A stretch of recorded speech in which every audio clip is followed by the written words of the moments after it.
က်ရုံထဲကျိုးလို့သမားတွေကိုတိတ်ခါကြောင်လှလူပြောများနေတဲ့အေးမြတ်သူရဲ့အထက်ကျုပ်စက်ရုံလို့သမားစက်ရုပ်ပြည်ပြင်းမှုကတော့ဝေဖန်ခြင်းခံခဲ့ရပါတယ်။လက်တလောရဲ့ကူနေတဲ့စကားတကားမှာတော့မင်းသမီးအေးမြတ်သူကထဲကျုပ်လို့သမားတဦးအနေနဲ့ပါဝင်တရုပ်ဆောင်ခဲ့ရတာပါ။ဒါပေမဲ့လည်းဒီလိုတရုပ်ဆောင်တဲ့နေရာမှာဇက်ကောင်ပြည်ပြင်းခြင်းစောနဲ့သူမရဲ့မျက်နှာကိုအလွန်မဲနဲ့အောင်လို့ပြင်ဆင်ထားသလိုဝစ်စားဆင်ရင်မှုအပိုင်းမှာလည်းအရန်ကိုမှဆုပ်ပြတ်တတ်နေတဲ့ပုံစံမျိုးနဲ့ဆင်ရင်ရွယ်ပါတဲ့အင်ကိုတယောက်လိုအစွန်းရောက်ပြင်ဆင်ခဲ့ပါတယ်။ဒီလိုမျိုးပြင်ဆင်မှုတွေကတော့အပြင်လက်တွေဘဝနဲ့တကယ်ကိုမှကွာခြားနေခဲ့ပါတယ်။အပြင်ကစက်ရုံလို့သမားတွေညီမလေးတွေကလည်းအလုတ်ကျန်းတဲ့ပင်မနဲ့မိမိကိုယ်ကိုတက်ရလလပပပြင်ဆင်ပြီးတော့နေ့တိုင်းထွက်ကြတဲ့သူတွေလည်းဖြစ်ပါတယ်။ဒါကြောင့်မလို့လဲ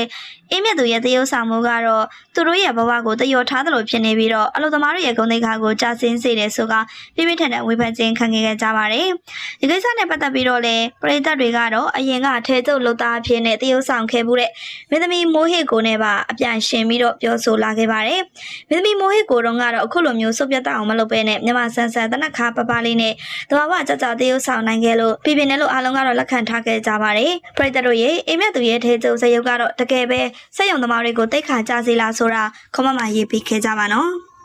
ရီဇအင်ကအင်ဖော်မာလေးနဲ့ချစ်ကြည်နူပြီးနောက်ပိုင်းမှာတော့တိုင်းပြည်ပြည်အဆက်ကွဲခဲရတဲ့အောင်ရဲလေအခုအင်တာနက်ပေါ်မှာအင်ဖော်မာလေးနဲ့နောက်မီလေးနဲ့ဆိုတဲ့ကိစ္စကတော့တိုင်းပြည်ပြည်ကိုအဆက်ကွဲခံလိုက်ရတာကတော့မင်းသားလေးအောင်ရဲလဲမှာလူပြောများစရာဖြစ်တာကတော့အောင်ရဲလေးနောက်မီလေးနဲ့အင်ဖော်မာဟာအောင်ရဲလေးချစ်သူအိမ်ကအင်ဖော်ဖြစ်နေတယ်လို့သိရပါတယ်ဒါကြောင့်မလို့လဲပို့ပြီးတော့လူပြောများနေကြတာပါအထူးသဖြင့်အောင်ရဲလေးတို့လိုနိုင်ငံတော်ထိပ်တန်းမင်းသားတွေမင်းသမီးတွေကတထေးတွေနဲ့လည်းထဲလဲသွဲကြတဲ့သူတွေကအင်ဖော်မာနဲ့နောက်မီလေးနဲ့လို့လူတွေကတော့အံ့ဩနေကြတာပါအောင်ရည်ကလည်းတခိတခါကနေကြည့်ဦးဖွေနန်းစုဦးစတဲ့မင်းသမီးတွေနဲ့တွဲခဲ့ဘူးတာပါ